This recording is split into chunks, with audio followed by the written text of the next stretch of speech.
tutakuwa tumesimama kwa ajili ya mizinga 21 kwa Rais wa Jamhuri ya Kenya, Mheshimiwa William Samoei Ruto. Tutulie kwa wimbo wa taifa tafadhali.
Tutulie tafadhali, tutulie.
Thank you.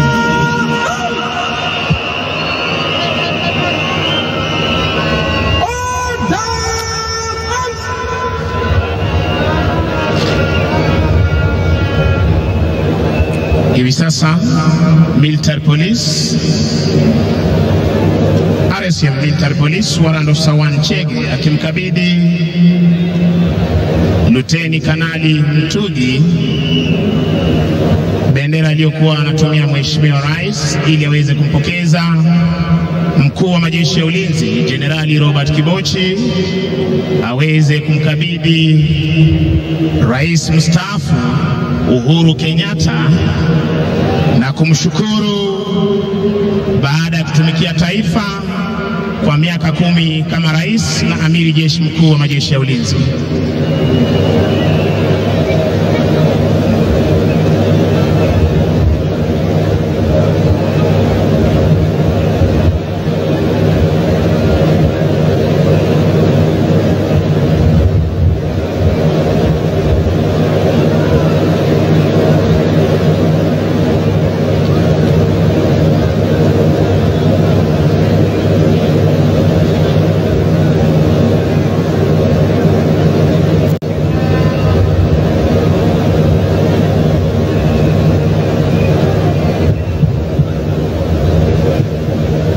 Tumpe makofi Mheshimiwa Rais anapopokea bendera hii.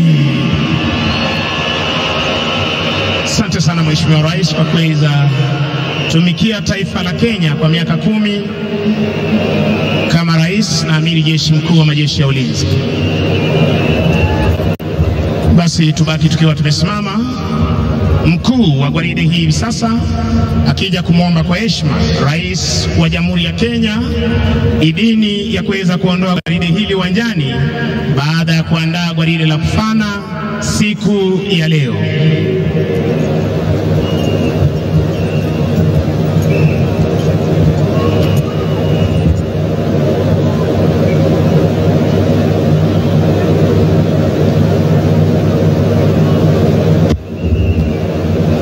Excellency, may I have your permission to march off the guard of honor, sir?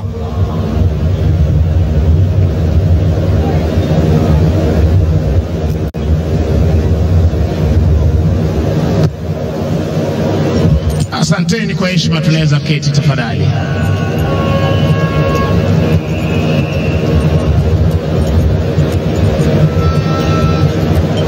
Basi wananchi tutulie gwaride linapoondoka uwanjani.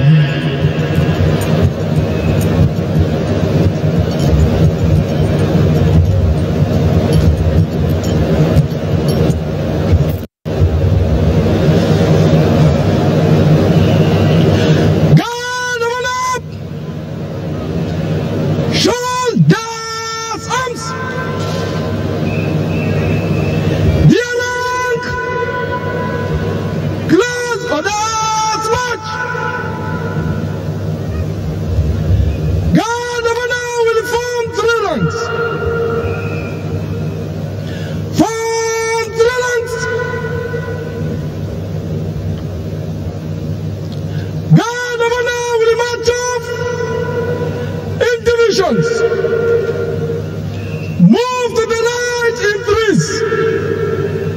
9, 10. Kwa desturi za kijeshi, sharti bendera ya kikosi kuwa mbele ya gwaride unavyoshuhudia hivi sasa, toka kwake Kala Officer pamoja na Parade RC wakichukua nafasi yao.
basi Mheshimiwa Rais, na huo ndio utakuwa mwisho wa tamasha za kijeshi kwa pamoja, na ningependa kuwashukuru waliofanikisha makala haya: Kanali James Kirumba, Captain Alfred Mwambili, Warrant Officer 1 Fanuel Mahebo, Warrant Officer 1 Dennis Talengo, Naval Sergeant Major Warrant Officer 1 Bwana Haji Omar, bila kuwasahau wenzangu Koplo Jabiri Banzi, Koplo Masi Chitai.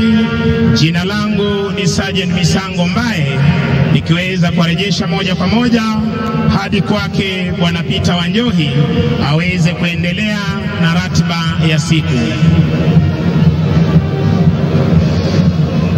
Asante sana wenzangu, Your Excellencies, on behalf of the assumption of the office of the President Committee, I wish to request that we lay on a brief moment of entertainment.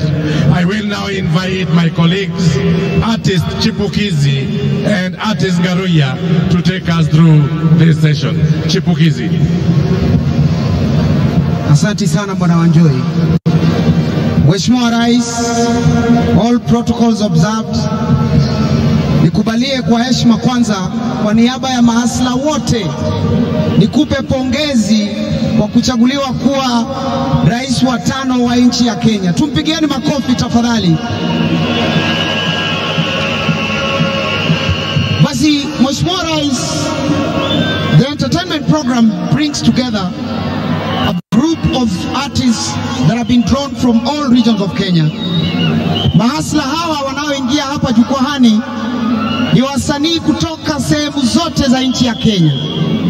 Siku ya leo wanaenda kutuimbia nyimbo 6. They are going to sing 6 songs, and the first song is a song about prayer entitled Usikiaye Maombi. Wimbo huu ni wa kumshukuru Mwenyezi Mungu kujibu maombi yetu. Sagodi ametuchezea kama yeye, ama namna gani majamaa? Wimbo wa pili ni wimbo wa Kenya.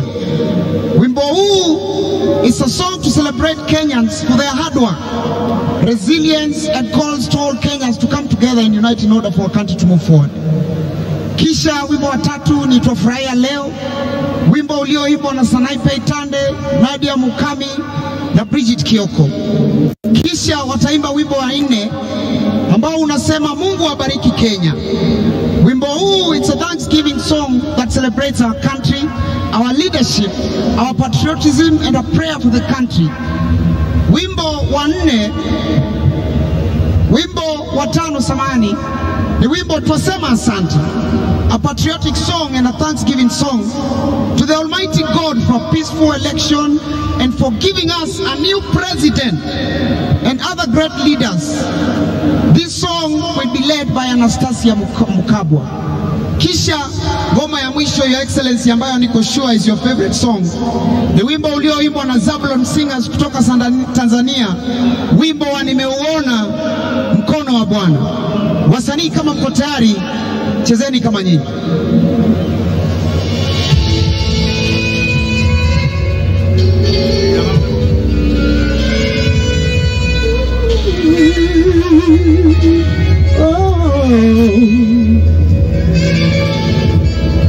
Uhimidiwe Mungu wetu mkuu, usiyekataa maombi yetu. Usiku na mchana sikio lako li wazi, unajibu maombi ya wenye haki.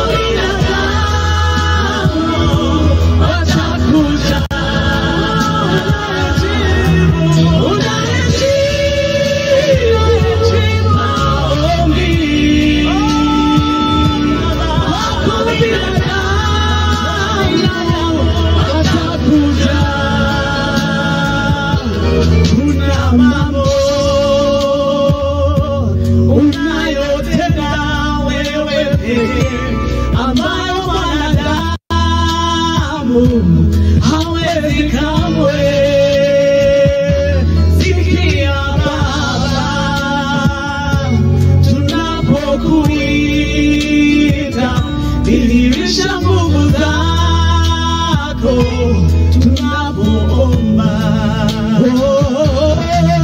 Usikia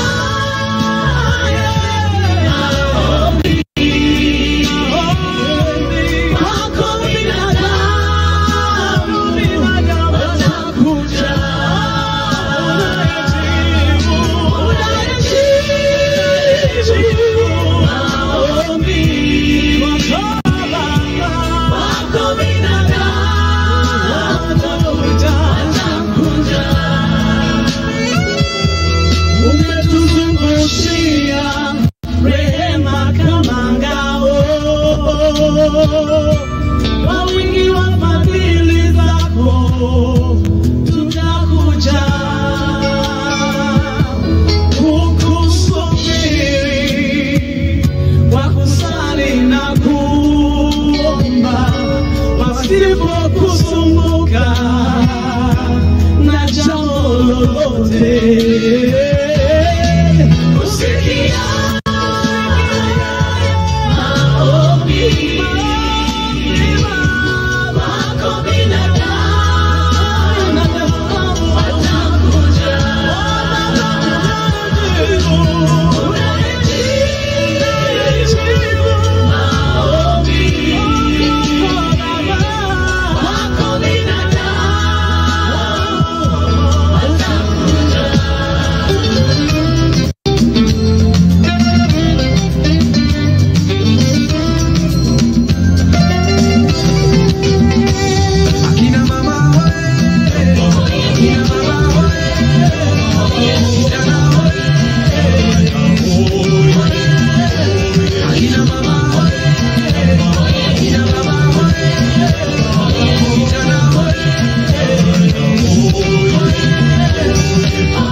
Bega kwa bega twatembea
ulitupenda dhambi zetu kabeba. Baraka zako tuliziomba, kweli tumeona, hakika unabariki. Hata vipaji wendo kutoka umetuwezesha, tunaimba na kusifu. Waliopaki hutoacha, uliwaahidi hata mwisho wa dahari. Watu wako umewapa mamlaka kwa jina lako Yesu, waponye. Na uwazi wote ni sawa kwako, umetuita Yesu, tuponye. Tumeuona Baba, mkono wako Bwana, kweli matendo yako Bwana ni makuu. Na umetutoa mbali kweli, kuishia mkono wa Mungu mahali uliona pekee. Chini hata chini yao watu tunawainua, sifa na utukufu ni zako milele. Na tutakusifu wasifu jina lako Baba, tutakusifu kweli daima, wewe mwema, tutaishi kwako.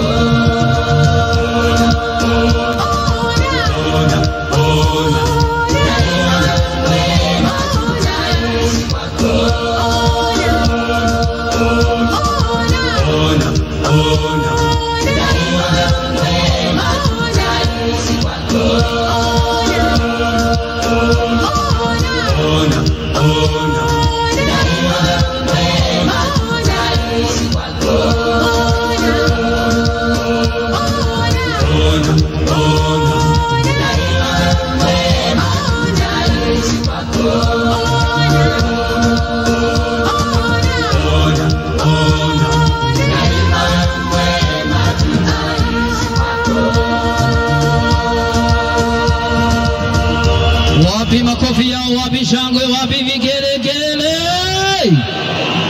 Mheshimiwa Rais Daktari William Samoei Ruto, hao wamekuwa waimbaji wa hapa kwetu Kenya na Tanzania.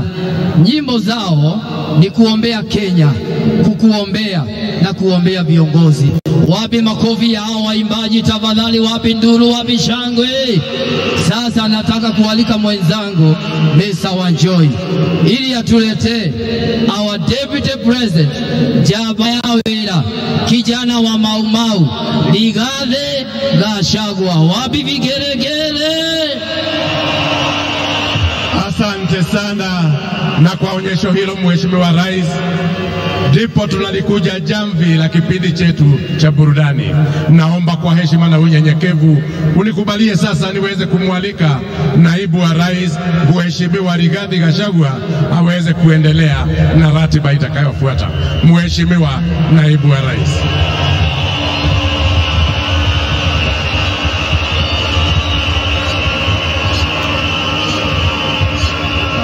Thank you very much.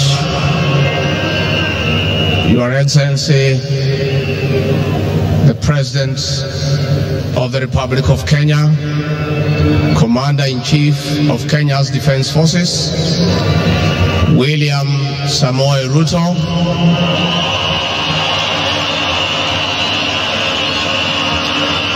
Your Excellency, the First Lady, Mama Rachel Ruto,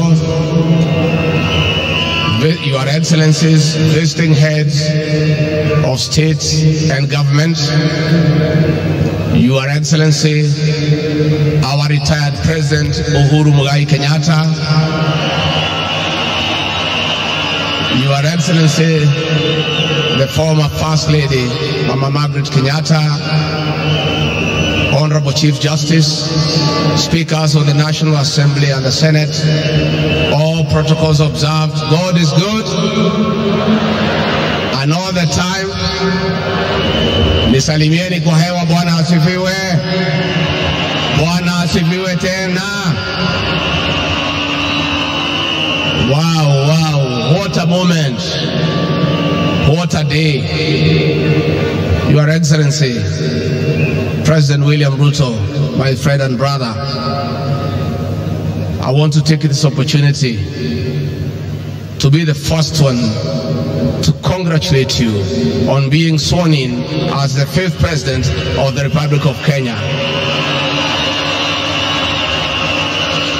Congratulations, my brother. You fought a hard fight. The obstacles that have been placed before you on your path to leadership were insurmountable. But because there is a God in heaven, today, an ordinary child, born by ordinary parents, brought up in an ordinary village, brought up in an ordinary way, growing up in an ordinary manner, because there is God in heaven, he is the President of the Republic of Kenya and Commander-in-Chief of the Defense Forces. I want to tell the people of Kenya, President William Ruto and all of us who have worked with him, take no credit for this victory. It was not possible for us to win this election. It was through the hand of God that today an ordinary child has been sworn in as president. I want to thank the people of Kenya for their resilience and for their determination, for rejecting to be intimidated, for rejecting to be coerced, and for saying that the will of the people is supreme in this republic.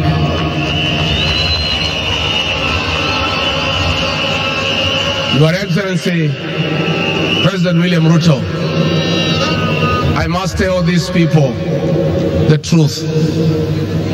Despite the fact that you are a hard worker, you have passion to serve, you are zealous, you are a go-getter, the journey ahead of you is not rosy. And I want to ask the people of Kenya, the way you prayed for President William Ruto to be elected as president, please continue praying for him and his team to be able to start the economic transformation of this great republic.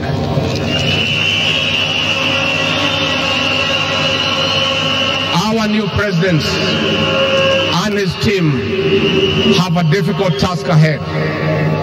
The truth of the matter is that we have inherited a dilapidated economy that is facing almost an economic shutdown.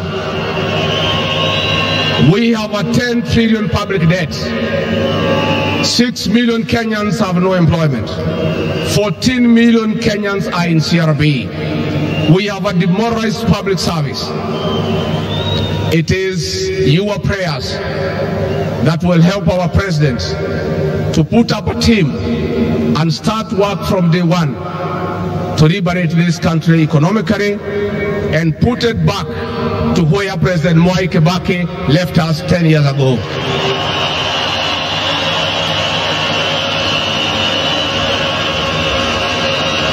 Your Excellency, the President, I want to tell the people of Kenya that today is a great day. Freedom is here with us.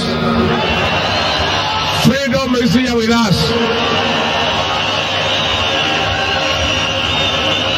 I want to tell the people of Kenya that finally you are free.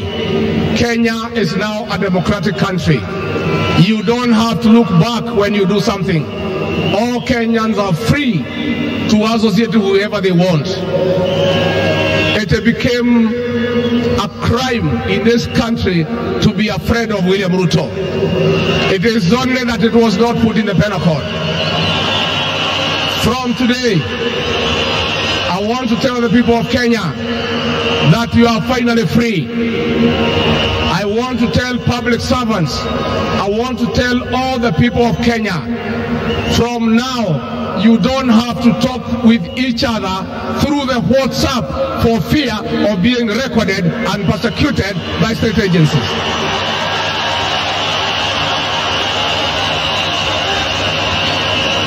Your Excellency, our President.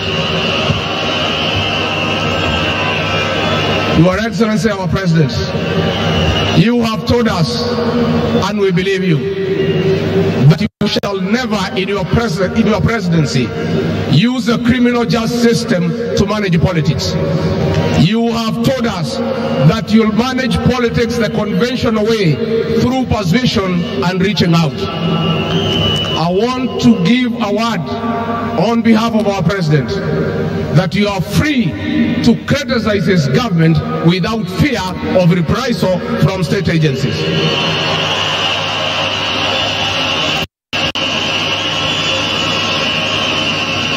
Your Excellency, Mr. President, as I wind up, I want to assure you of my resolve and commitment from the bottom of my heart to be available to assist you to manage the affairs of our great nation.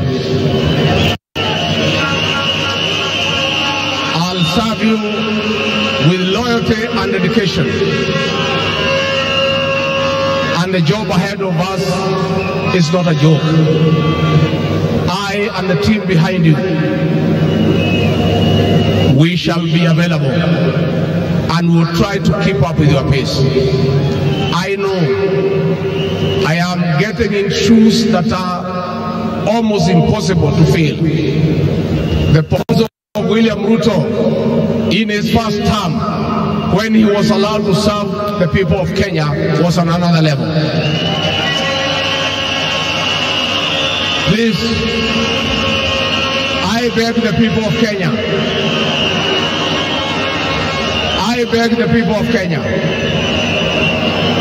not to measure me with the performance of William Ruto, because you might get disappointed. I'll try. I may go up to 60 or 70%, but filling the shoes of this man is no small feat. And as we move forward, I want to ask the people of Kenya to work hard. We don't have a choice.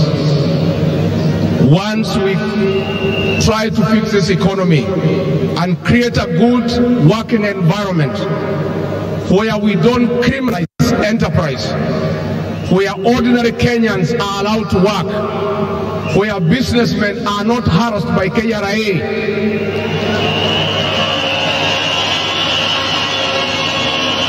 where goods belonging to the people of Kenya will never again be touched by overzealous public servants. Where again poor people will never again be evicted in brutal evictions by state agencies. And I say, freedom is here. Let every Kenyan be prepared to work hard. Let us give our new president a chance. And I beg you to be patient with him. We have come to the treasury and the coffers are empty. We have to start from scratch. He asked for people of Kenya to be patient and give us a chance to try to get things working.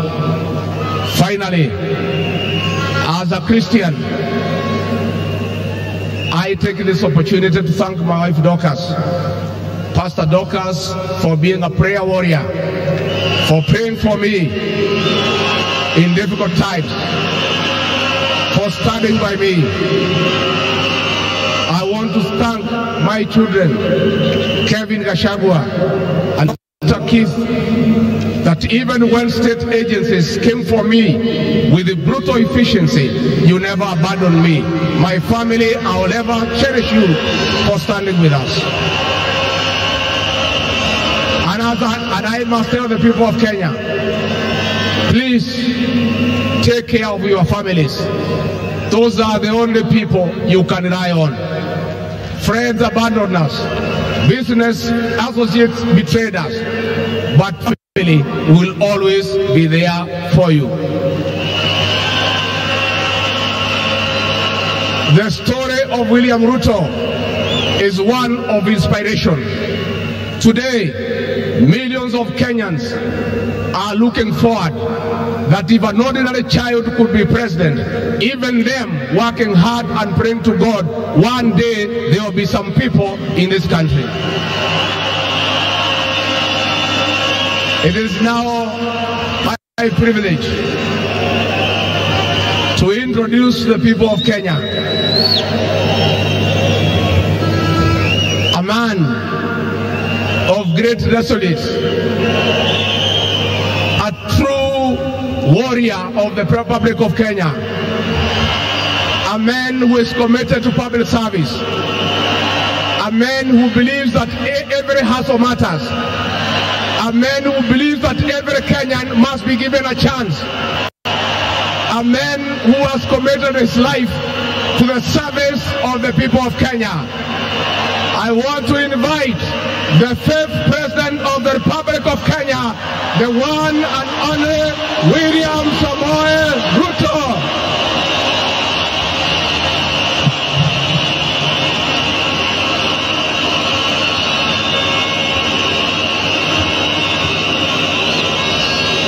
Thank you very much, my brother Rigathi Gachagua. Let me ask all of us to be seated, please. Thank you.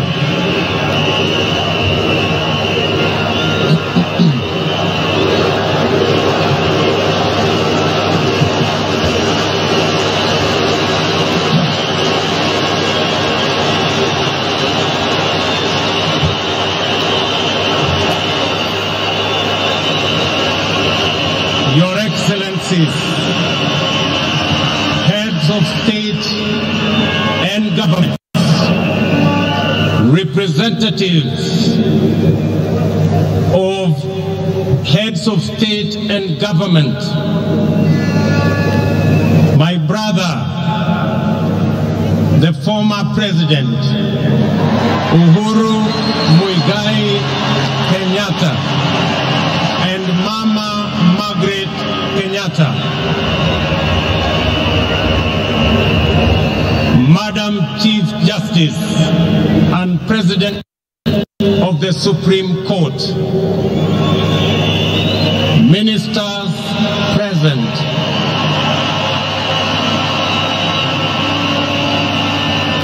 Your Excellencies, governors and deputy governors,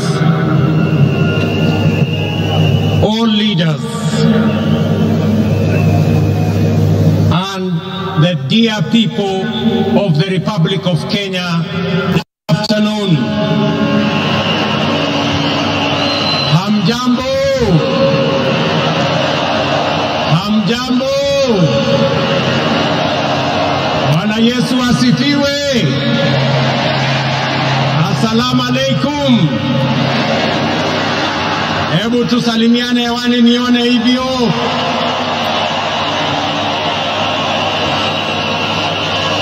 Asanteni sana. This moment is a moment like no other. By the grace of God, we have got here. And let me say,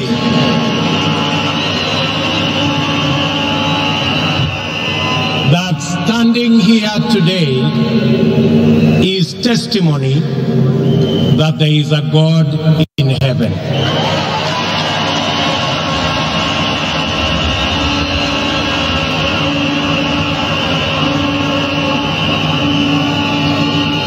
And today, I want to thank God because a village boy has become the President of Kenya.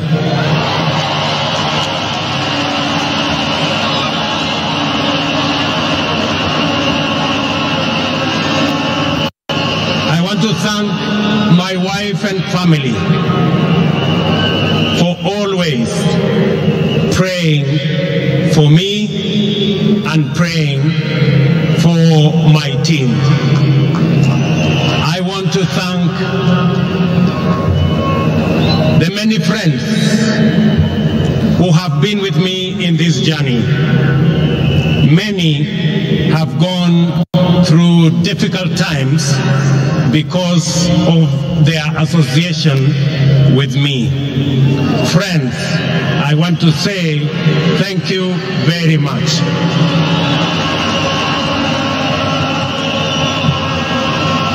In our midst, we have friends of our nation. We have presidents from around our region. Allow me, with a lot of humility, to introduce the presidents that are in our midst, because they have taken time out of their busy schedules to come and celebrate this moment with us. Allow me introduce the father of our region, President Yoweri Kaguta Museveni, the President of Uganda.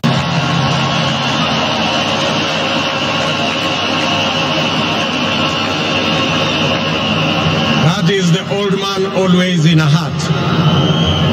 Allow me to introduce His Excellency President Denis Sassou Nguesso, the President of Congo Brazzaville, my father who is here.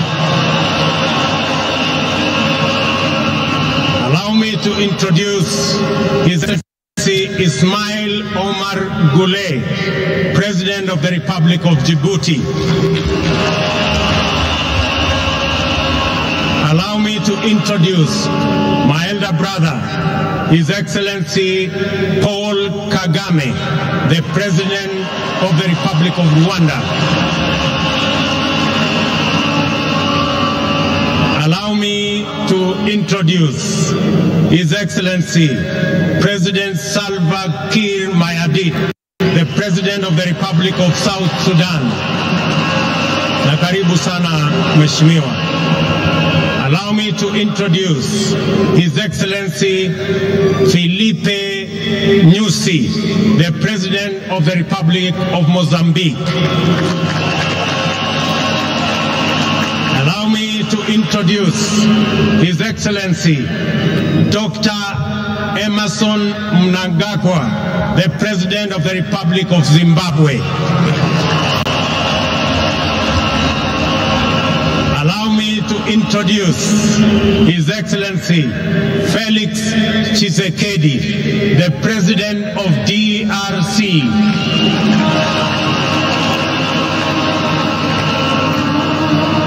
Allow me to introduce His Excellency Azali Assoumani, the President of Comoros. Allow me to introduce my elder brother, His Excellency, the Prime Minister of Ethiopia, His Excellency Abiy Ahmed. Allow me to introduce President Omari Sissoko, the President of Guinea-Bissau. Allow me to introduce a man who knows this country very well, and a pastor, Dr. Lazarus Chakwera, the President of Malawi. Allow me to introduce our neighbor and the chair of the East African Community, the President of Burundi, His Excellency Evariste Ndayishimiye. Allow me to introduce His Excellency Wavel Ramkalawan, the President of Seychelles. Allow me to introduce our neighbor, President Hassan Sheikh Mohammed, the President of Somalia.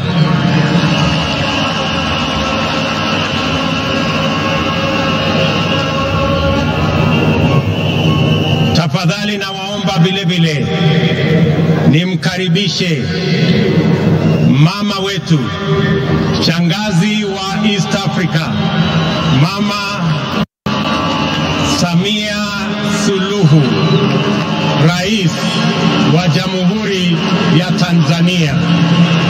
Karibu sana mama wetu. In our midst are many other leaders, including vice presidents, other prime ministers, and other leaders, senior government officials, and representatives of friendly governments who've been sent to us. Among them, delegates States of America, a delegation from Israel, a delegation from China, a delegation from Korea, and a delegation from many other countries who have come to celebrate this moment with us. Before I make my very brief statement, with a lot of respect, I want to ask, on behalf of the other national leaders who are here, presidents from our neighboring countries, let me request Mzee Yoweri Kaguta Museveni to make just a few remarks. Karibu Mzee.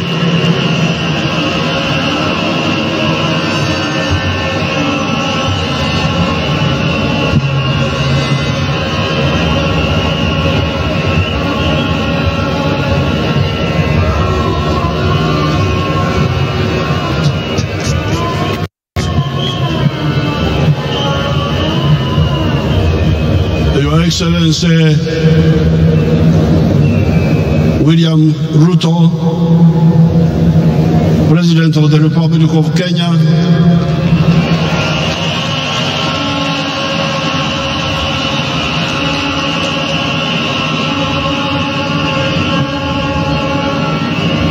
Excellencies, heads of state and government who are here, His Excellency Vice President of Kenya, Mr. Gachagua,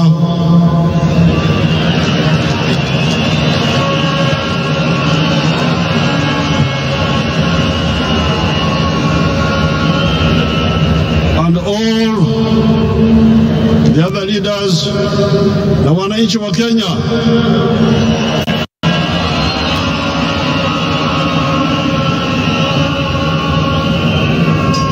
Kwanza, hongera kwa Mheshimiwa William Ruto kushinda uchaguzi.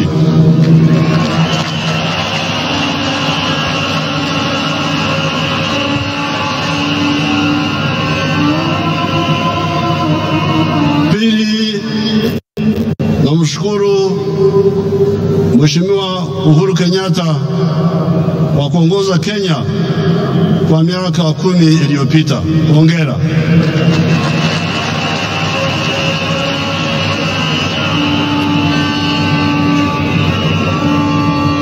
Kawaida, normally I don't watch television stations in the neighboring countries, but whenever there are elections like in Tanzania or Kenya recently, I started watching your television channels.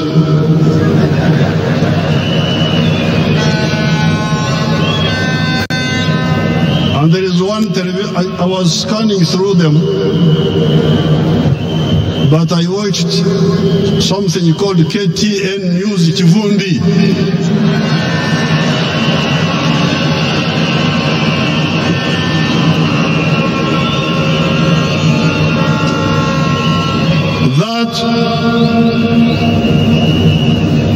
And I'm glad with the statement of the Vice President who has been elected, because he was talking here about the real challenges of African countries and leadership. Now, in this Chivumbi, most of the time, They were talking about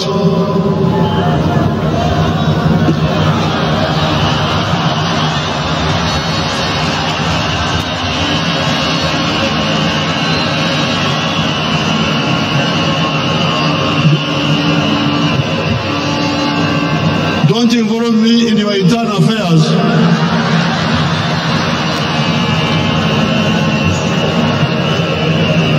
I just want to observe a few things. The first, they were talking mainly about sharing power and sharing resources. Then there was one young man with a lot of gray hair, a young man with a lot of gray hair. At one time he came and made a good point. And the point was the politics of identity versus the politics of interests, of issues. I said these young people are beginning to get somewhere. But then another one said, you are talking of distributing resources. Where will these resources come from? So all of the political class in Africa, I would appeal to you to answer that question. Where does prosperity come from? Ustawi wa jamii unatoka wapi? According to my experience of 60 years, I would advise Africans to know that prosperity comes from wealth creation. You must create wealth. And wealth is not the same as natural resources. You may have natural resources, but you don't get wealth out of them. The wealth means commercial agriculture, manufacturing, services, hotels, like hotels, and ICT. Now, if I own a hotel, it is my wealth. But that hotel creates jobs for Kenyans or Ugandans. The linkage between wealth and jobs. Because when I watch these TVs, I get a bit concerned. You see, people are talking, and the neo-colonial social science is also very dangerous. Because people don't link. So, I have not read, of course, the manifesto of Kwanza, Kenya Kwanza, nor have I read the other one of Azimio.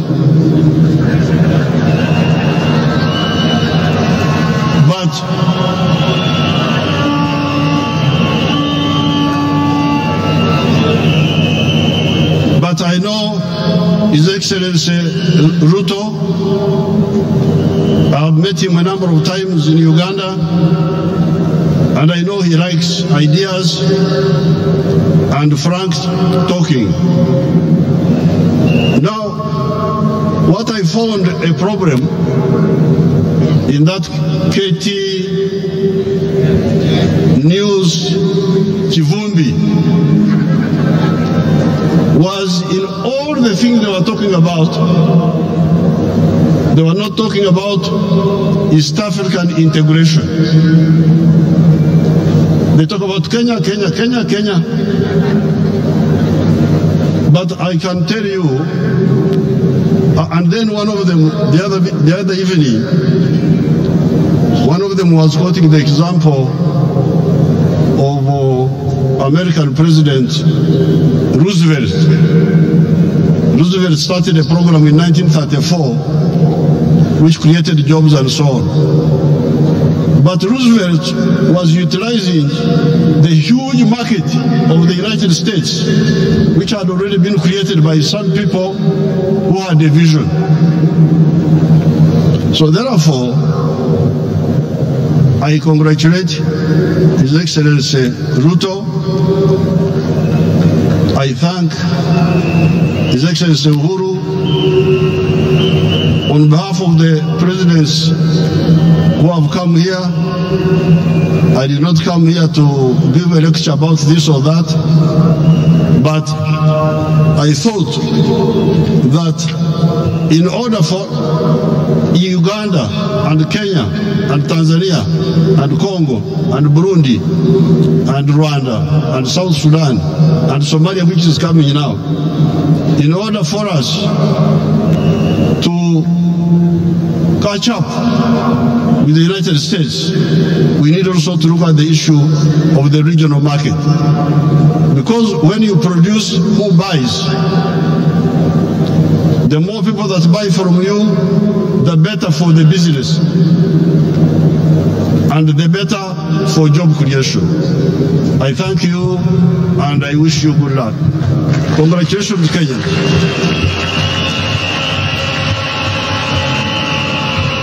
Asante sana mzee. With a lot of apology, I have been informed that in our midst we have other friends who I did not mention. Allow me to introduce my good brother, His Excellency Julius Naado Bio, the President of the Republic of Sierra Leone. Thank you very much, Your Excellency, and you're most welcome to Kenya. Let me also introduce the President of Sahrawi Republic, His Excellency Brahim Gali. And in our midst as well, the Chairperson of Africa Union, my good brother Musa Faki. Let me now introduce again to speak to us briefly the President of Burundi, our neighbor, His Excellency Evariste Ndayishimiye. Karibu sana Mheshimiwa Rais.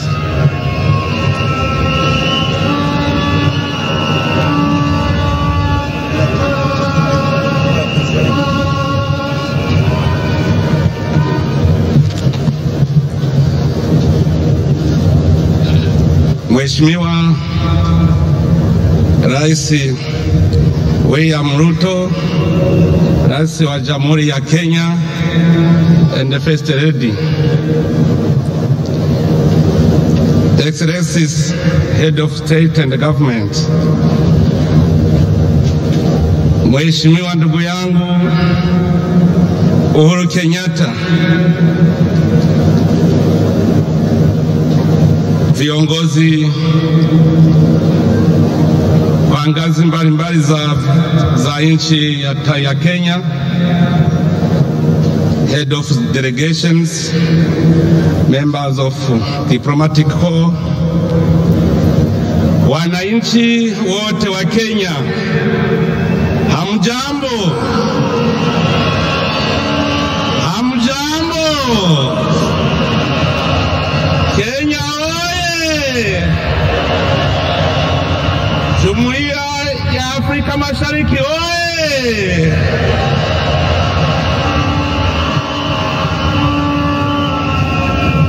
Waheshimiwa, nianze kwanza kwa kumshukuru Mwenyezi Mungu aliyetuwezesha kufika salama katika nchi nzuri na yenye amani ya Kenya.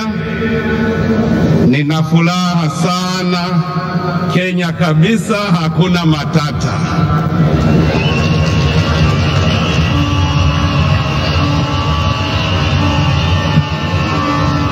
Nichukue tena fursa hii niwapongeze Wakenya wote kwa kufuata mioyo yao wakati wa kupiga kura na kuthibitisha kwa mara nyingine ukomavu wao wa hali ya juu na kuonyesha ulimwengu viwango vya demokrasia yao. Kenya imeshinda na mafanikio yenu ni kiburi ya Jumuiya ya Afrika Mashariki. Mumeshinda shetani ya vita. Hongereni sana.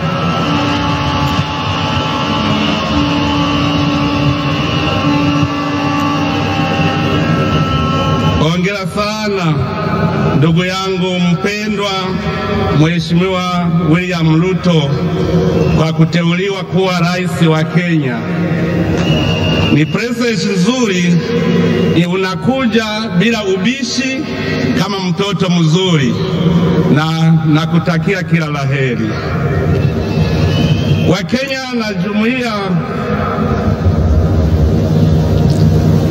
Wakenya na jumuiya ya Afrika Mashariki kwa ujumla wanatazamia kwa hamu uongozi wako ndugu yangu Ruto, ambao utachukua sio tu kuipeleka nchi yako mbele kwa kimaendeleo, bali pia kuimarisha ushirikiano wa kikanda.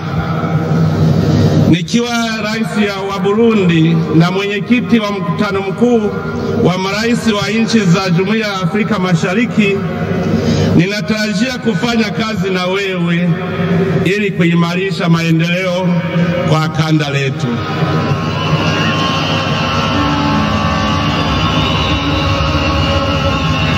Na upande wa Burundi tunafurahia uhusiano mzuri ambao kwa bahati nzuri upo kati ya Kenya na Burundi miaka mingi, na ninaweza kukuhakikishia mheshimiwa ya kwamba undugu kati ya Wakenya na Warundi utaendelea kusimama imara, na undugu nilio ufurahia Mheshimiwa Uhuru utaendelea kwako ndugu Ruto.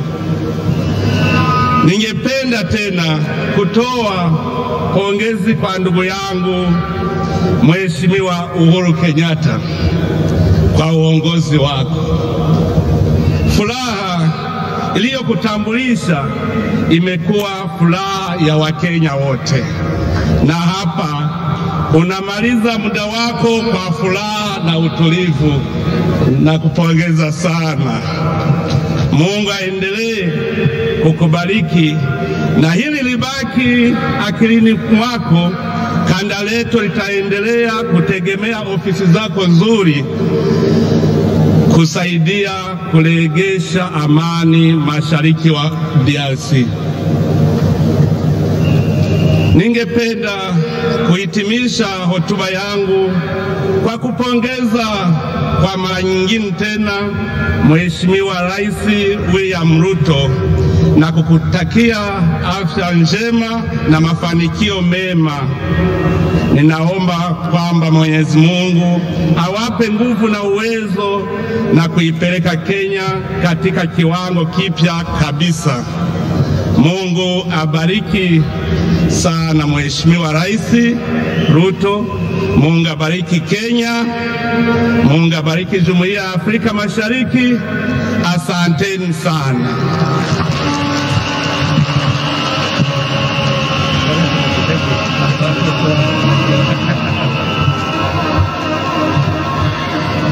Wa mwisho, na kabla sijamuita wa mwisho, wacha let me recognize the presence of the Prime Minister of Eswatini. Tumpigie makofi.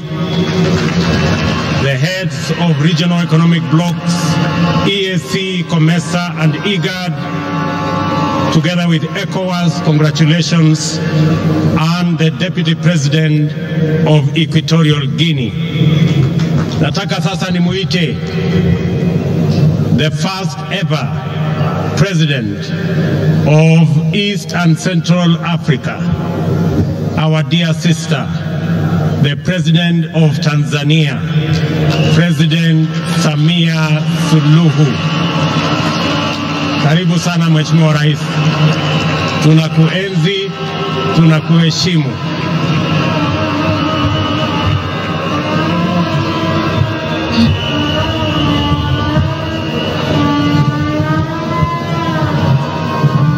Mheshimiwa William Samoei Ruto, Rais wa Jamhuri ya Kenya na Mama Ruto, Mheshimiwa Rigathi Gachagua, Naibu Rais wa Jamhuri ya Kenya na Mama Gachagua, Mheshimiwa Uhuru Muigai Kenyatta, Rais mstaafu wa Jamhuri ya Kenya na Mama Kenyatta, Waheshimiwa wakuu wa nchi na serikali tuliokuja kuunga mkono shughuli hii leo, waheshimiwa mabalozi na wakuu wa taasisi za kimataifa, wageni walikwa, wananchi wa Kenya, mabibi na mabwana.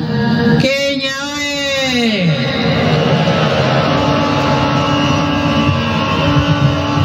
Kwanza kabisa niungane na viongozi wa dini kumshukuru Mungu kwa kuweza kukamilisha shughuli hii adhimu na ya kihistoria ya kumwapisha rais mpya wa Jamhuri ya Kenya pamoja na naibu rais. Kwa niaba ya serikali na watu wa Jamhuri ya Muungano wa Tanzania, tunawapongeza sana. Tunawapongeza sana ndugu yetu William Samoei Ruto, Rais wa Jamhuri ya Kenya, pamoja na ndugu yetu Mheshimiwa Rigathi Gachagua, Naibu Rais wa Kenya, kwa kupokea rasmi jukumu la kuiongoza Kenya leo. Katika hatua hiyo ya pongezi, tunamshukuru na kumpongeza sana Mheshimiwa Uhuru Muigai Kenyatta kwa kumaliza vyema kuitumikia nchi yake na kuitumikia kwa mafanikio makubwa. Hongera sana. Ndugu zangu wa Kenya, tunawapongeza nyinyi kwa kuonesha ukomavu wa demokrasia na kumaliza uchaguzi salama, na leo tuko hapa pamoja kama Wakenya na wa East Africa tunashangilia uapisho wa rais wetu mpya. Nataka niwaambie ndugu zetu wa Kenya, kama kuna zawadi mlioitoa kwa Jumuiya ya Afrika Mashariki mwaka huu, ni zawadi ya amani mlioiweka katika uchaguzi. Tunawashukuru sana sana sana kwa zawadi hiyo muhimu. Ndugu zangu wa Kenya, uchaguzi umemalizika. Sasa ni kujenga taifa la Kenya. Na hapa niungane na walioimba hapa kwamba wananchi wote wa Kenya sasa mshikane mikono kuijenga Kenya. Mwisho, kama dada, nitumie fursa hii kuihakikishia Kenya dhamira yetu ya dhati ya kufanya kazi kwa kushirikiana kwa karibu zaidi katika kuleta maendeleo ya pamoja ya kijamii na kiuchumi baina ya nchi zetu, lakini na ukanda wote wa Afrika Mashariki. Namwomba Mwenyezi Mungu amwezeshe ndugu yetu Ruto pamoja na serikali atakayoiunda, awatie nguvu ili waweze kutumikia vyema nchi hii katika kiwango kinachotarajiwa na wananchi wa Kenya. Mwisho kabisa, nimwombe Mwenyezi Mungu aibariki Kenya, Mwenyezi Mungu aibariki Afrika Mashariki, na asanteni sana kwa kunisikiliza. Asante sana.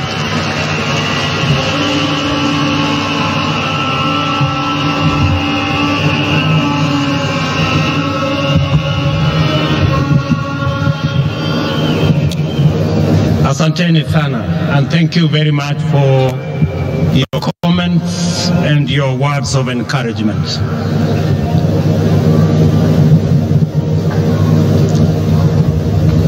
people of Kenya, this is a momentous occasion for our country. Our politics and our elections have never failed to be emotive, engaging, and dramatic. The most recent installment, however, showcased our most exemplary democratic performance.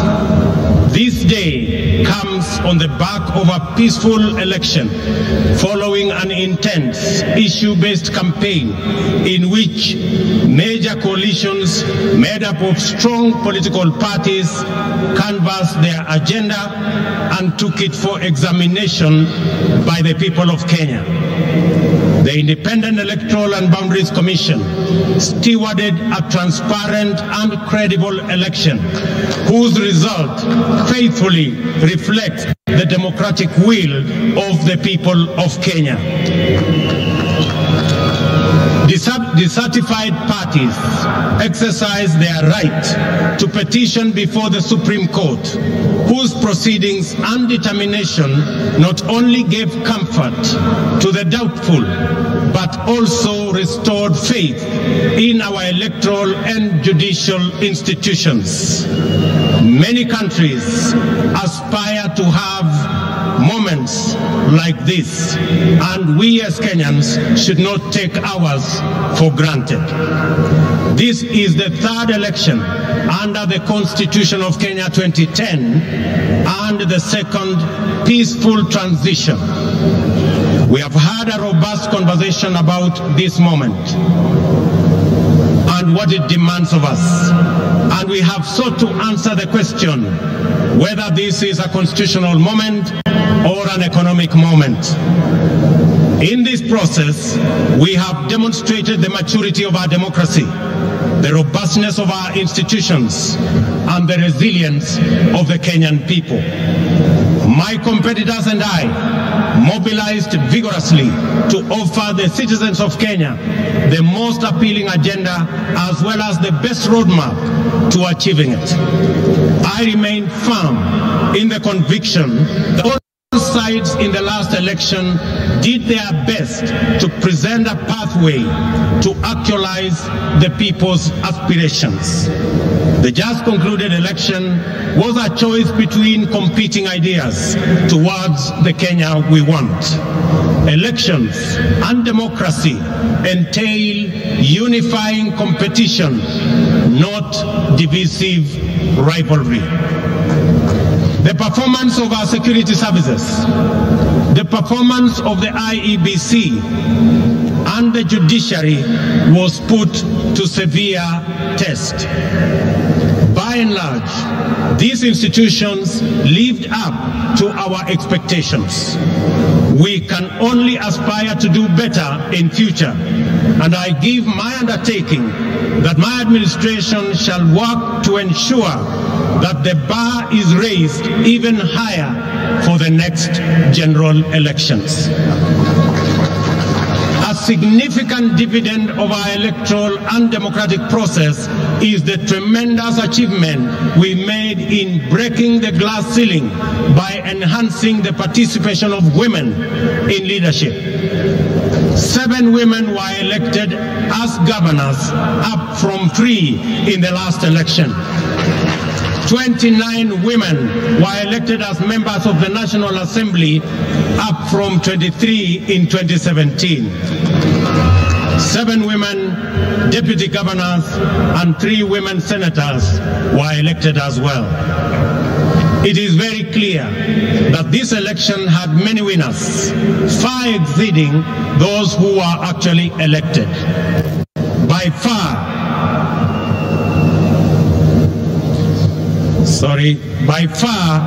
the largest winners of this election is the people of Kenya.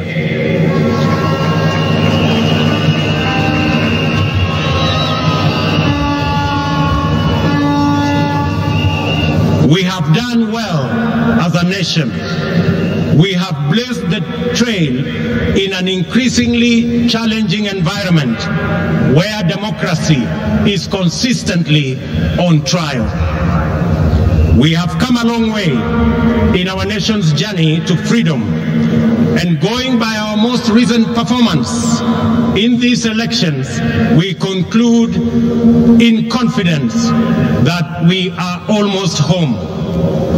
Allow me, ladies and gentlemen, to single out the Independent Electoral and Boundaries Commission for special commendation for the courage to do the right thing under exceptionally challenging circumstances. As an institution, they have set a new standard in public service that is uncompromising, professional, and exemplary, while raising the bar of integrity of our public officials and public institutions. It is appropriate to single out for special mention the chair of the IEBC, Wafula Chebukati, for standing firm, resisting bribery, resisting intimidation, and resisting blackmail, and doing the right thing. It is also appropriate to celebrate our judiciary for sustaining its tradition of boldly giving much-needed guidance, especially in allaying post-election anxieties and resolving grievances in a sensitive, credible, and authoritative manner. Judiciary's articulation of the aspirations and standards enshrined in the Constitution has deepened our democracy and institutionalized our rule of law. Our judiciary is now, without a doubt, Kenya's biggest constitutional dividend. The judiciary has successfully arbitrated 3 election disputes and defended the nation against formidable onslaughts on our constitution. Our judiciary has demonstrated transparency in its proceedings and decision-making, thereby consolidating its independence, authority, and legitimacy.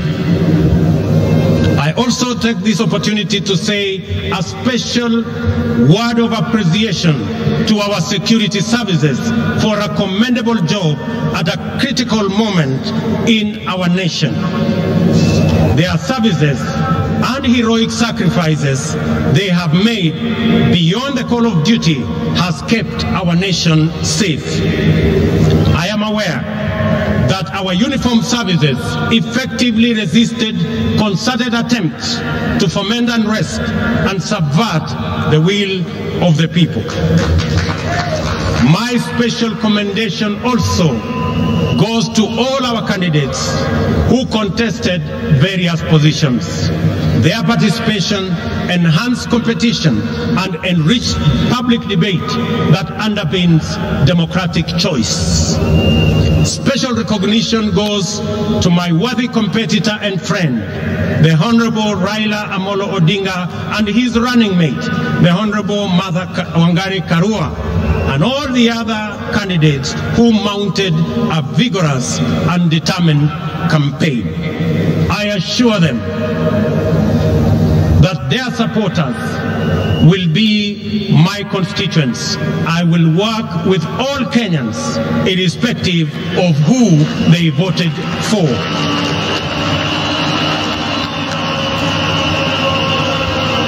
Our special gratitude also goes to millions of Kenyans in the Hustler movement for tirelessly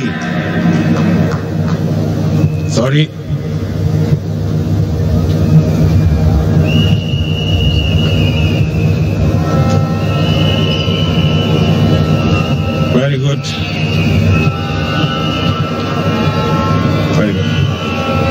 Our special gratitude also goes to millions of Kenyans in the Hustler movement for tirelessly mobilizing for the campaign and executing a historic revolutionary feat, perhaps as great as the daring exploits of our legendary freedom fighters.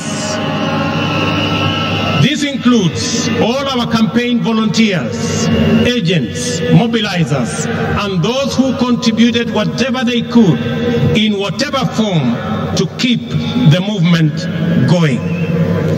I also appreciate our religious community and institutions for their support, their prayers, and encouragement. I commend the church in particular, and in equal measure the Islamic religious leadership for their considerable support to us and our campaign. We also appreciate them for continuously exploring avenues for interfaith understanding and solidarity, which have gone a long way to enhance tolerance and cohesion in Kenya. Faith-based institutions continue to play a noble and indispensable role in our communities, and I commit that we will enhance our partnership, build on our collaboration, and enhance our support to them.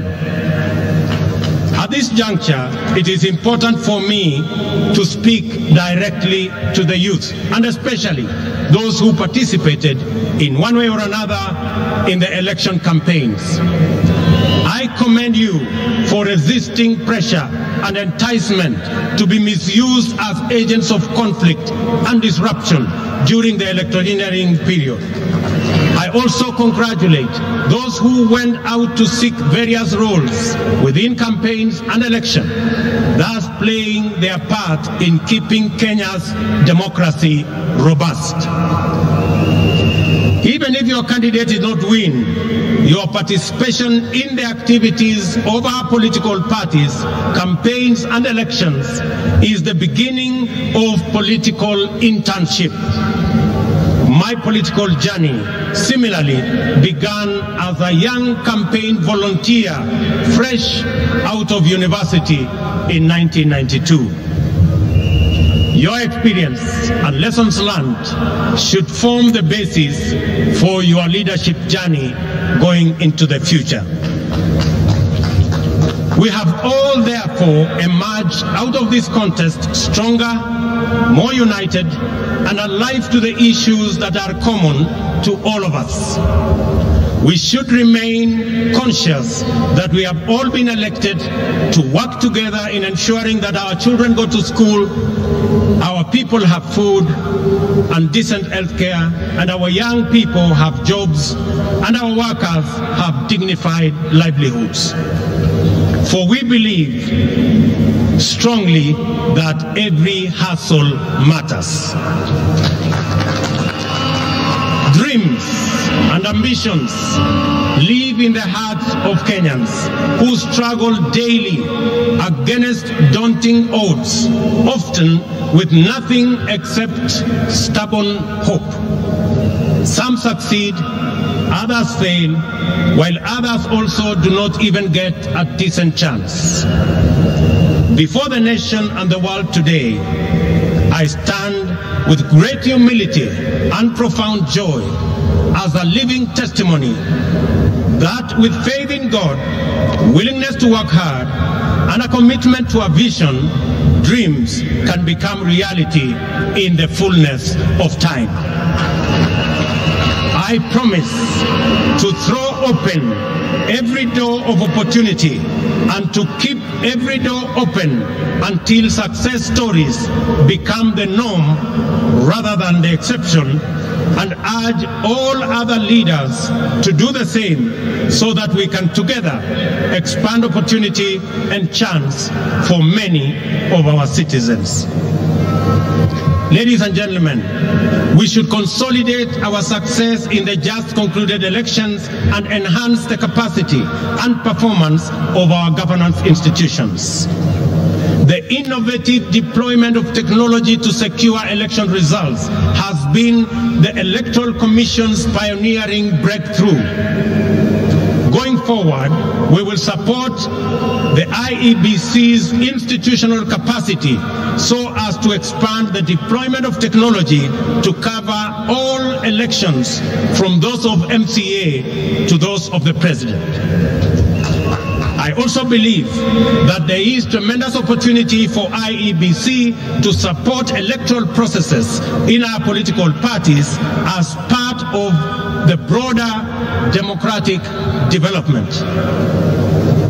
To consolidate the place of the judiciary in our constitutional and democratic dispensation, my administration will respect judicial decisions while we cement the place of Kenya as a country anchored on democracy and the rule of law. Our campaign for financial independence of the judiciary has paid off with the implementation of the Judiciary Fund on July 1 this year. My administration will scale up the budgetary allocation to the judiciary by an additional 3 billion shillings annually for the next 5 years. These resources will support the bottom-up scaling of justice by increasing the number of small claims courts from the current 25 to 100. We will also work with the judiciary to build high courts in the remaining 7 counties and magistrates courts in the remaining 123 sub-counties, and support their ongoing digitization program.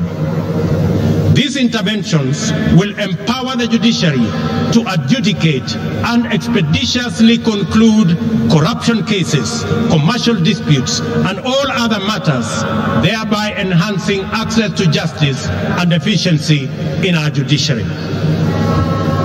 To further demonstrate my commitment to the independence of the judiciary, this afternoon I will appoint the 6 judges already nominated for appointment to the Court of Appeal, which was done 3 years ago by the Judicial Service Commission.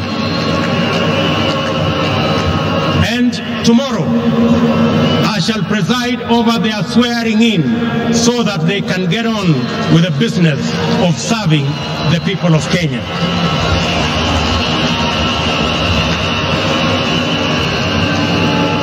As required by Article 245 of the Constitution, the Inspector General of Police is mandated to exercise independent command over the National Police Service. The service's operational autonomy, however, has been undermined by the continued financial dependence on the office of the President. This situation is going to change. As I address you, sorry.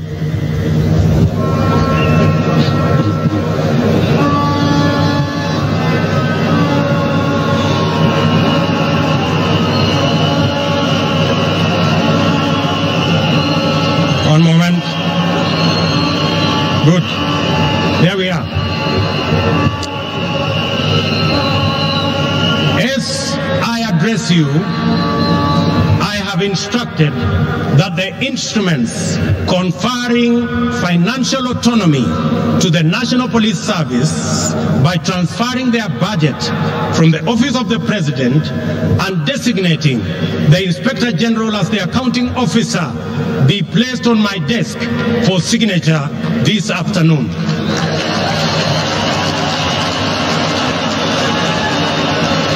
Financial independence of the police will give impetus to the fight against corruption and end the political weaponization of the criminal justice system, an undertaking I made to the people of Kenya.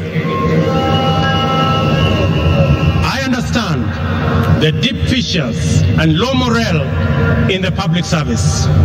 The intimidation that was visited on IEBC commissioners and staff during the election was also meted out on various other agencies and staff in public service. This is now in the past. I assure all public officers that my administration will respect their professional service, and no public servant, even chiefs and their assistants, will be required to run political errands for any political party or formation.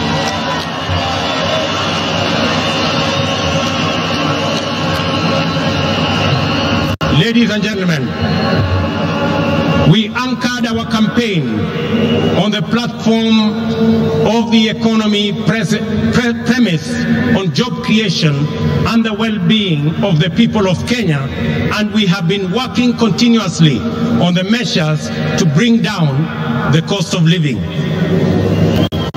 Our people are confronted daily with increasingly unaffordable prices, especially food and transport. In our economic forums across the country, during the campaign, citizens consistently shared their anxiety, their pain, and their fury on this matter.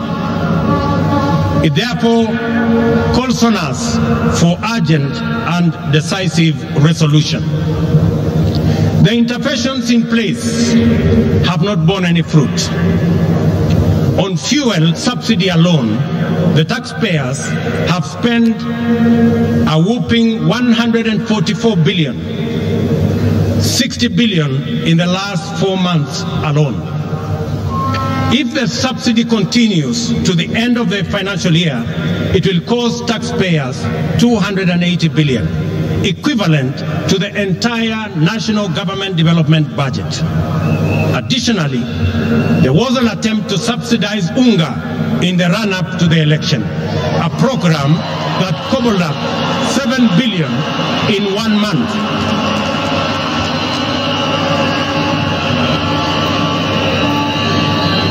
In addition to being very costly, consumption subsidy interventions are prone to abuse. They distort markets and create uncertainty, including artificial shortages of the very products they seek to subsidize. The cost of living challenges are related in our respectful submission to production. Our strategy to bring down the cost of living is predicated on empowering producers. The forecast for maize harvest this year is below 30 million bags against a normal production of 40 million bags. The main cause of the decline in production is the high cost of farm inputs. Our priority intervention, therefore, is to make fertilizer, good quality seed, and other agricultural inputs affordable and available. For the short rains, we have already made arrangements to make 1.4 million bags of fertilizer available at Kenya shillings 3,500 for a 50 kilogram bag, down from the current 6,500. This fertilizer will be available from next week. I appeal to county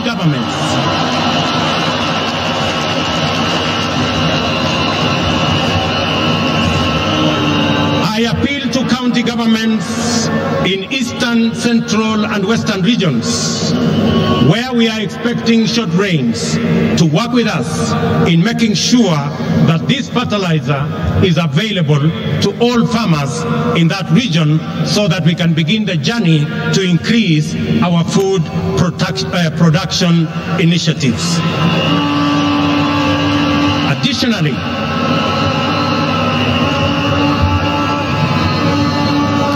Additionally, to cushion tea farmers, we have made arrangements with KTDA to immediately supply tea farmers with fertilizer at 3,500 shillings, down from Kenya shillings 5,600.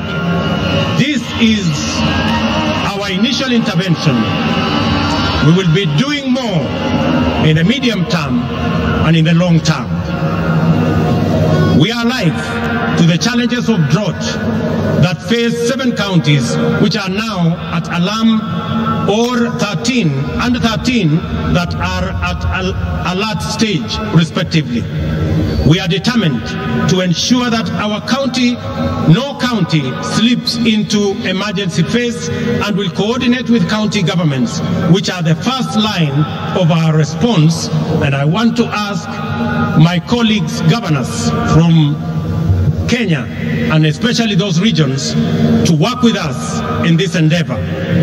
We are mobilizing resources to reverse this situation. Our goal is not just to provide relief and recovery to restore the situation, but to invest and unblock the huge economic potential of rangelands that constitute 2/3 of our country. Jobs, ladies and gentlemen, is our other priority. It is time for us to stem the tide of youth unemployment. Every year, 800,000 young people join the workforce, and over 600,000 of them do not find opportunities for productive work. Moreover, our young people in cities and towns face very hostile environments, many times treated as a nuisance and their hustles criminalized. Those who seek to set up formal businesses are faced with a bureaucratic monster that is multiple licenses. Our immediate agenda is to create a favorable business and enterprise environment, decriminalize livelihoods, and support people in the informal sector to organize themselves into stable, viable, and credit-worthy business entities. This is the essence of the bottom-up economic model, which creates a path for traders and entrepreneurs to build linkages, experience safety, and enjoy security as they go about their enterprises. We will work with county governments to create frameworks that provide secure trading places in our cities and in our towns. We have committed specifically in the city of Nairobi to work with the county government of Nairobi to build an additional 20 markets in the city of Nairobi as we work with other counties to achieve their plans. Financial inclusion and access to credit are critical in addressing the fundamental factors of cost of living, job creation, and the people's well-being. We shall take measures to drive down the cost of credit. Our starting point is to shift the Credit Reference Bureau framework from its current practice of arbitrary, punitive, all-or-nothing blacklisting of borrowers, which denies borrowers credit. We will work with credit reference bureaus on a new system of credit score rating that provides borrowers with an opportunity to manage their credit worthiness. This will eliminate the culture of blacklisting. In our engagements, traders also complain about the onerous burden involved in cash transactions exceeding 1 million. Many have reverted to storing money under their mattresses at great risk, which is clearly not the intention of the anti-money laundering regulations. While we remain fully committed to mitigating this risk, we believe that there is scope to make compliance. Sorry, again.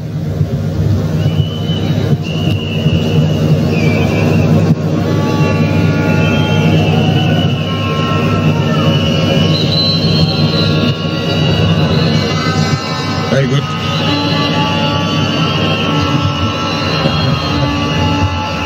While we remain fully committed to mitigating this risk, we believe there is scope to make compliance less burdensome on genuine business transactions.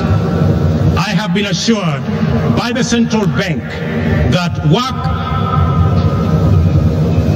is ongoing on how to ease this burden without compromising the security of our financial system.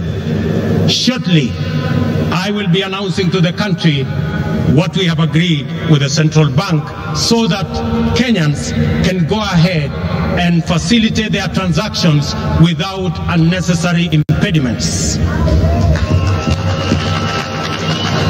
Ladies and gentlemen, we shall implement the Hustler Fund, dedicated to the capitalization of micro, small, and medium enterprises through chamas, SACCOs, and cooperatives to make credit available on affordable terms that do not require unnecessary collateral. To implement all these interventions, we shall establish a Ministry of Cooperatives and SME Development, mandated to ensure that every small business has secure property rights, access to finance, and a supportive regulatory framework. Furthermore, to deal with the huge challenge of youth unemployment, we will roll out our social and affordable low-cost housing program, average of 250,000 units every year. This will create opportunities in the entire job market. We will engage TVET institutions to provide necessary skills to enable the Jua Kali industry supply standardized products for our housing program. We will leverage on our competitive advantage in the leather and textile industry to roll out our labor-intensive agro-processing industrialization program. This will start in Naivasha Industrial Park and Dongo Kundu Industrial Park. This afternoon, I will be issuing instructions for clearing of goods and other attendant operational issues to revert to the Port of Mombasa, as I made a commitment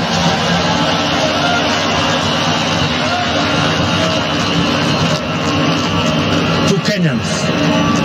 This will restore thousands of jobs in the city of Mombasa. Ladies and gentlemen, we must stabilize our public finances. This year, we will spend 60% of our revenues to service our debt. We are faced with Kenya shillings 60 billion in pending bills for goods and services supplied to government. Clearly, we are living beyond our means.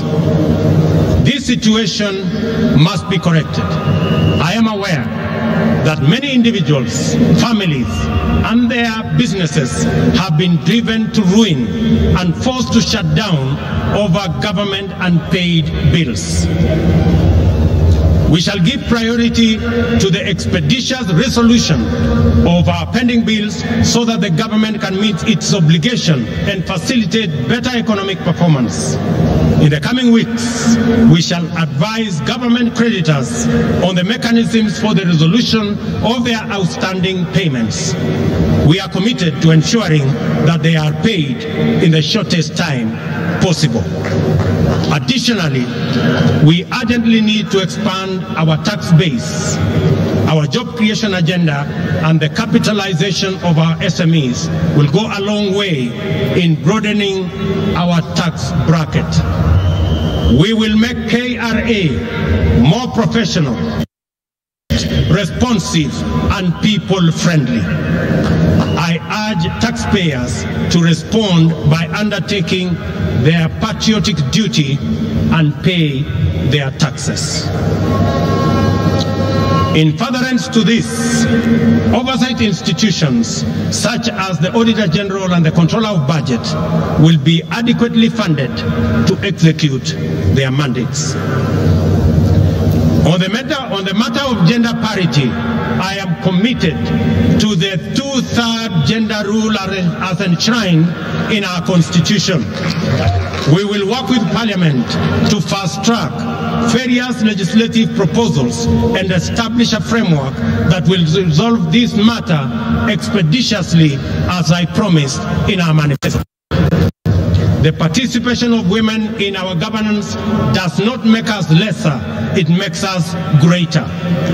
And their role can no longer be nominal, it must be substantive. Ladies and gentlemen, our health agenda is premised on fundamental reform in the way health is financed and provided.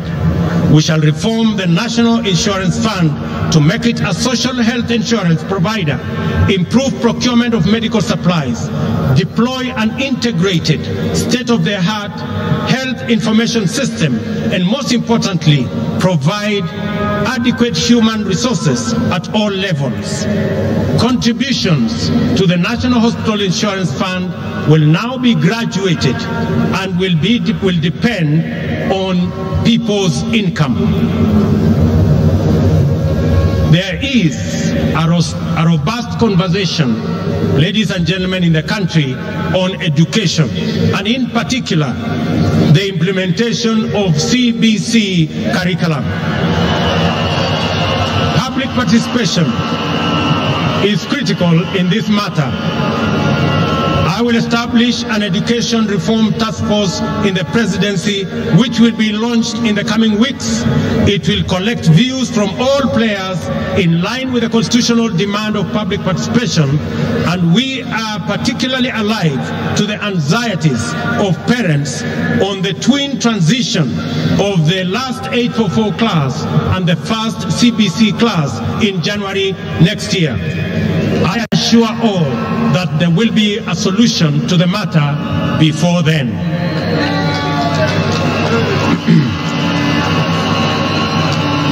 We have elevated our diaspora to the 48th county. The complaint has always been that the diaspora does not receive adequate attention and attention they deserve. The focus has been on remittances, while the fundamental rights as citizens have been neglected. To correct this oversight, I pledge to elevate diaspora to a ministry level, strengthen diaspora services in all embassies, work with Parliament to set up a committee that will exclusively deal with diaspora issues, and set up a mechanism for public participation by Kenyans living in diaspora. Equally, I will work closely with the IEBC to expand and enhance diaspora participation in all our elections. Ladies and gentlemen, devolution and sharing of power and resources is not just a national value, but a principle of governance in our Constitution, but it also is the ground jewel of our constitutional dispensation and the proudest achievement of the citizens of the Republic of Kenya. Every part of our country has experienced the positive impact of this invaluable institution, and Kenyans yearn for better performance of all our devolved units. One of the best ways of accelerating national development is through collaboration with county governments. As Deputy President, I witnessed firsthand the tremendous potential of intergovernmental synergy and look forward to scaling up our capacity to harness these bountiful possibilities. Because of this realization, I have no hesitation in accelerating the transfer of outstanding functions to counties together with the attendant resources. To promote budget efficiency and minimize disruptions and delays in devolved service delivery, my administration commits to take necessary measures to secure the timely disbursement of revenues allocated to county governments. The success of devolution depends on sound intergovernmental relations. There is a template which incorporates lessons from successes as well as failures in past engagements, and we stand a stronger chance of making devolution work better. Kenya will continue, ladies and gentlemen, to be a dedicated partner to peace, security, and prosperity of East Africa region. We look forward to deepening our integration. We welcome our newest member, the DRC, whose entry now extends our region from the Indian Ocean to the Atlantic. Kenya is fully committed to the implementation of the East African Community Treaty and its protocols of free movement of people, goods, and services. Equally important is our commitment to the full actualization of the Africa Continental Free Trade Area. Ladies and gentlemen, Kenya will continue playing its role in international diplomacy at the bilateral and multilateral levels, appreciating that we are host to major international agencies, including the United Nations. I commit on the peace initiatives in our country, in our region, including both in Ethiopia and in the Great Lakes region.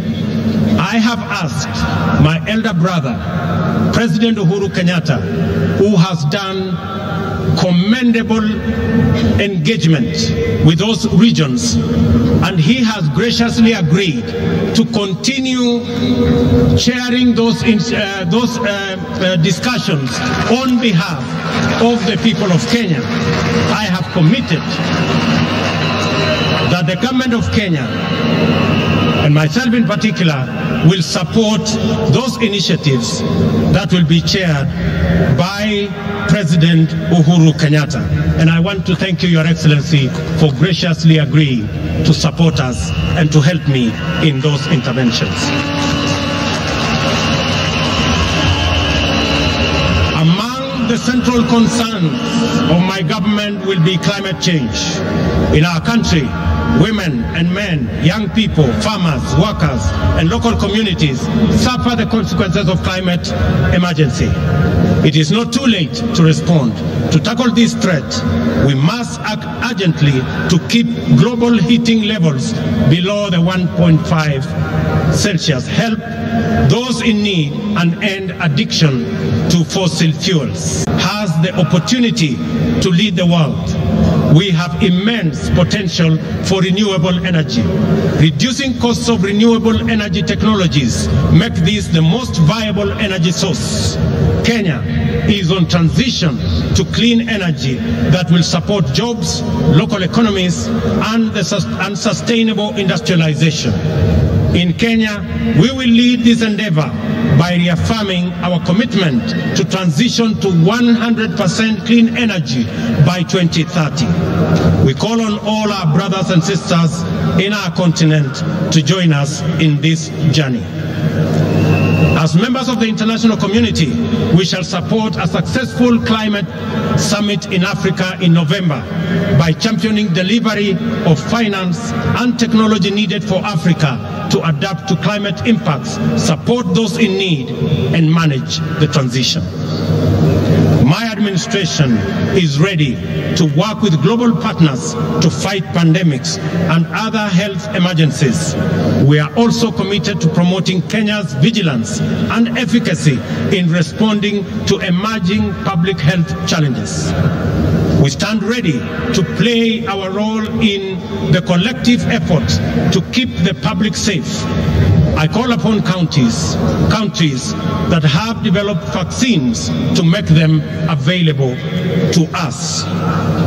Ladies and gentlemen, my government commits to create a business-friendly environment, eradicate barriers that hamper business development and growth, and make Kenya one of the most compelling and attractive business destinations. We are an open, democratic society founded on freedom and justice. We take pride in receiving visitors and offering them our legendary hospitality. Kenya is a land of immense natural beauty and unforgettable delights. Ladies and gentlemen, I stand here on my day one as president. I make a commitment that in the days ahead, I will make pronouncements that are going to better define the trajectory of my administration.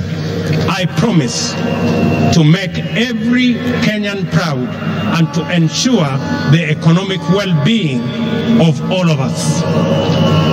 Without exception, ladies and gentlemen, I want to thank you for being patient with us, and I want to commit that I will work hard for all the people of Kenya, irrespective of who or how they voted. I've also promised to work with all the leaders, young and old, present, retired, and coming, so that we can build one nation and harness every talent, every effort, all energies in driving our republic forward. I make my commitment to all those who have served in government that their place in our nation will be secured. To our friends in our region, in Kenya, you have a reliable partner, and we look forward to building on the success of the leaders who came ahead of us. God bless you. God bless Kenya. May the very good Lord bless all of us. Asanteni sana na Mungu awabariki. Tusimame sote kwa wimbo wa taifa. Niombe tutulie kwa wimbo wa taifa, na baada ya wimbo wa taifa nitaomba sote tubaki tumesketi kwenye dais.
Most humbly request Your Excellencies and all those in the presidential days that we remain seated as we prepare departure protocols. Most kindly, we remain seated until we prepare for the departure protocols. Na niombe ya kwanza tulete msafara wake Mheshimiwa Uhuru Kenyatta, the immediate former president of the Republic of Kenya. Tulete msafara wa Mheshimiwa Uhuru Kenyatta kwanza, as the rest of us remain seated at the main dais most humbly. Msafara wake Mheshimiwa Uhuru Kenyatta. Baada ya msafara wake Mheshimiwa Uhuru Kenyatta, the ceremonial Land Rover will be brought in, and His Excellency, the President of the Republic of Kenya, will take a lap of honor in the stadium akisalimia wananchi. Thank you. Tulete msafara wake Mheshimiwa Uhuru Kenyatta. May the rest of us kindly remain seated at the presidential dais. May the rest of us kindly remain seated at the presidential dais so that we prepare a smooth exit from the stadium. Anaondoka uwanjani sasa Mheshimiwa Uhuru Kenyatta, the immediate former President of the Republic of Kenya, and Her Excellency Mama Margaret Kenyatta. Wapiga picha tafadhali tupeane nafasi ya kutosha ili magari yaweze kumove smoothly. Wapiga picha kwa heshima. I most humbly request our leaders to kindly get seated. Those in the presidential dais, kindly, we all remain seated so that we have a smooth transition from here to the next venue. Na baada ya msafara wake Mheshimiwa Uhuru Kenyatta, I most humbly request that we bring in the ceremonial Land Rover. The ceremonial Land Rover.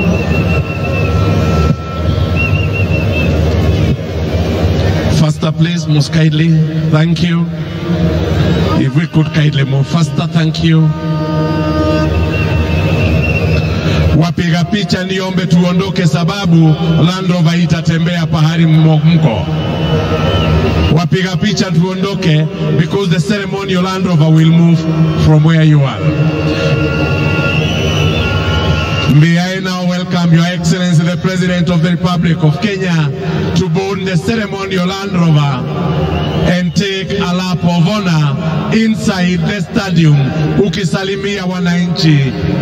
The rest of us kindly remain seated at the presidential dais. We bring in the ceremonial Land Rover so that His Excellency the President is able to greet Kenyans as he takes a lap of honor inside the stadium.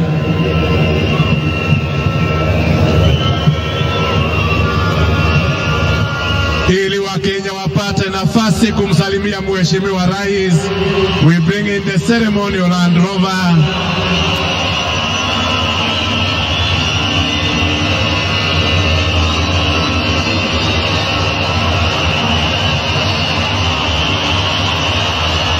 The rest of us will remain settled in the presidential days, kindly.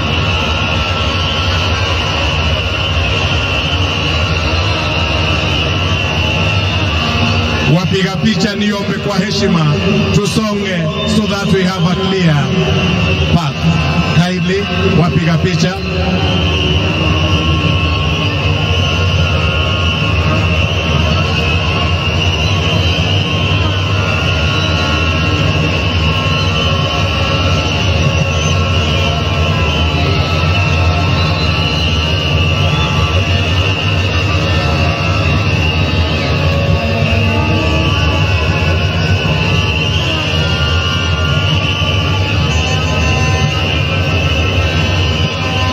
His Excellency the President of the Republic of Kenya mounting now the ceremonial Land Rover aweze kusalimia wananchi na kuwapungia mkono wananchi wa Jamhuri ya Kenya waliopo hapa.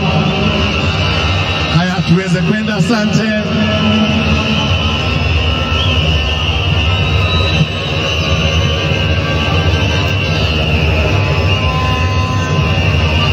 Tungie mkono wananchi wakati Mheshimiwa Rais anapita karibu na pahali tumeketi. Tumpungie mkono Mheshimiwa Rais wa Jamhuri ya Kenya. Wapiga picha niombe tena turudi nyuma jameni. Let us kindly facilitate a safe and smooth exit. Tumsalimie Mheshimiwa Rais, tuweze kumpungia mkono akizungushwa uwanjani in the ceremonial Land Rover.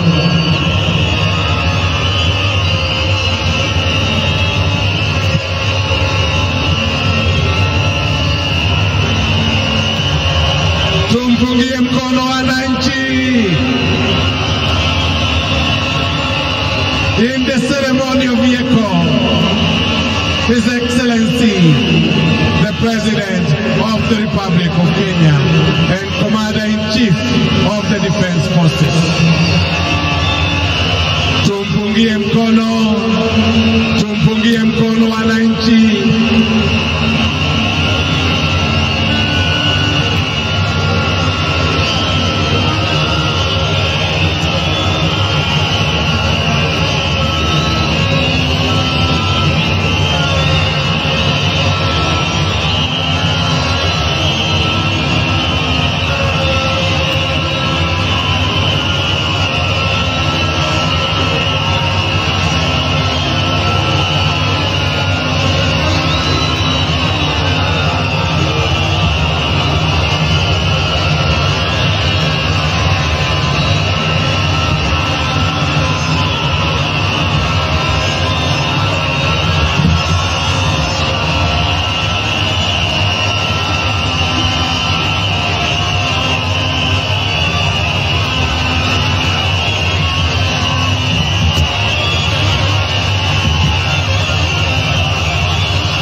Tumpungie mkono Mheshimiwa Rais, tumpungie mkono wananchi.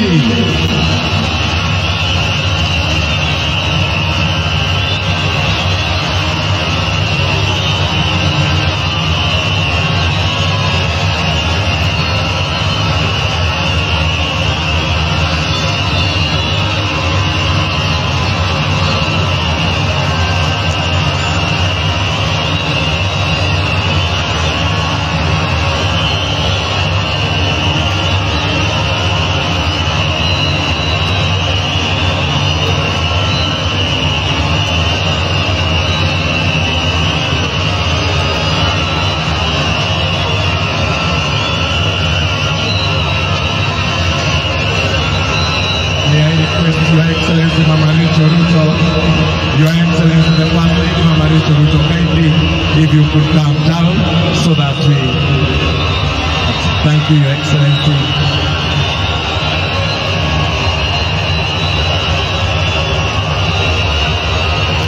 Wale wengine tubaki tumeketi kwenye jukwaa so that we prepare departure protocols kindly.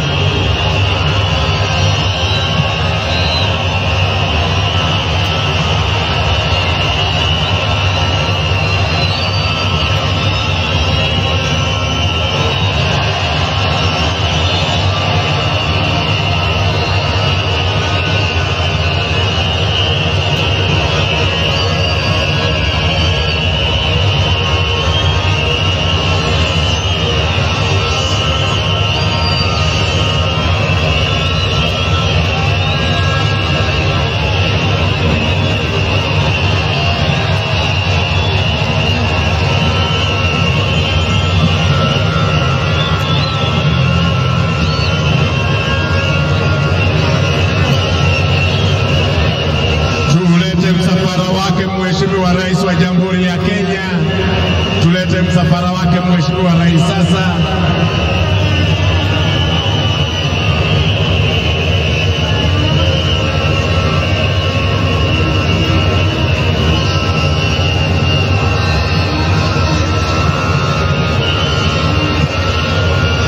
Msafara wake Mheshimiwa Rais wa Jamhuri ya Kenya.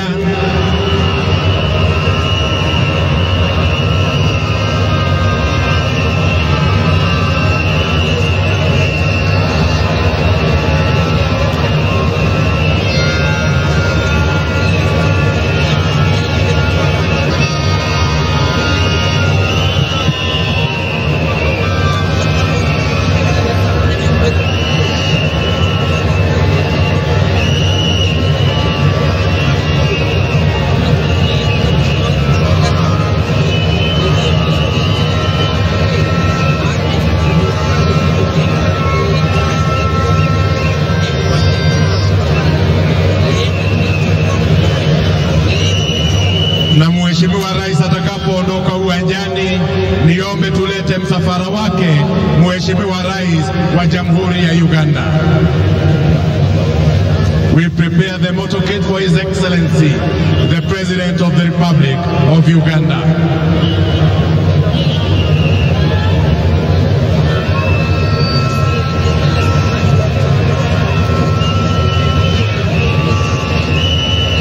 Waandishi wa habari bado naomba turudi nyuma so that we follow the proceedings kindly. Bado turudi nyuma kidogo, niombe kwa heshima.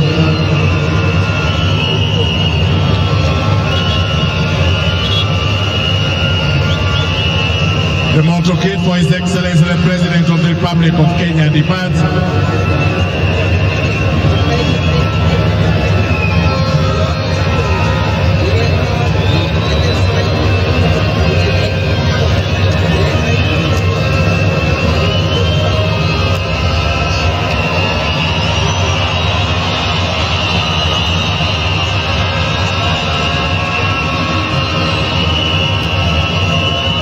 Asante, tuweze kusonga sasa kwa haraka kidogo,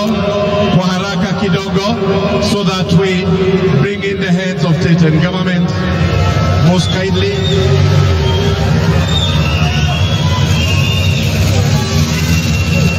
Niombe sasa tulete msafara wake Mheshimiwa Rais wa Jamhuri ya Uganda. Let us bring the motorcade for His Excellency, the President of the Republic of Uganda.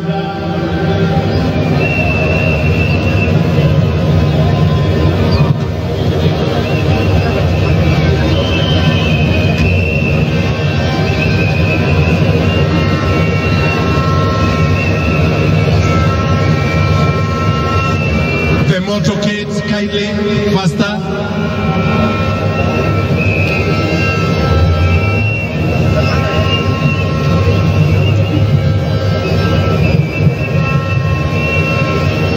The heads of state and government will be seen off by the Deputy President of the Republic of Kenya.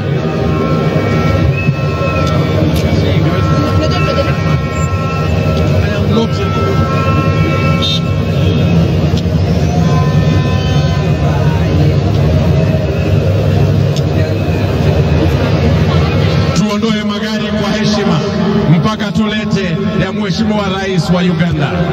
Haraka kidogo jameni.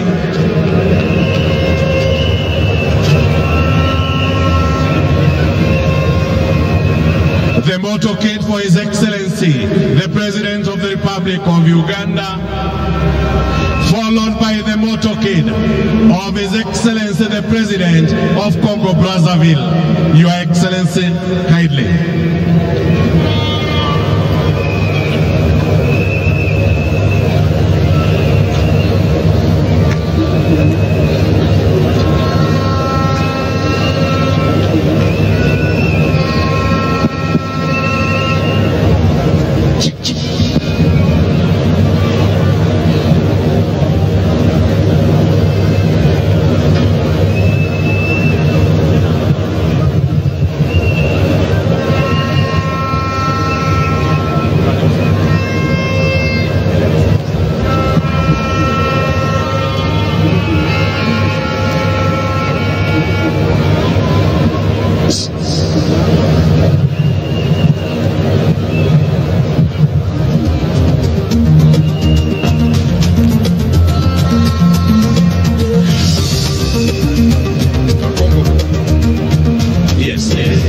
Msafara wake Mheshimiwa Rais wa Jamhuri ya Congo Brazzaville.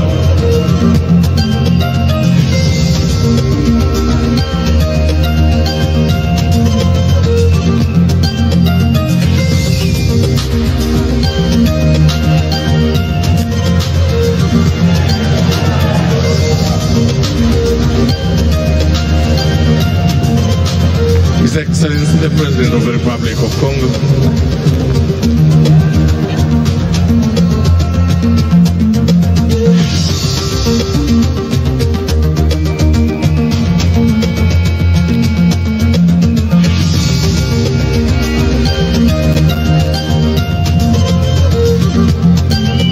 In Indeed, Kenyans have bore witness to the swearing into office of Kenya's fifth president. That is none other than Dr. William Ruto.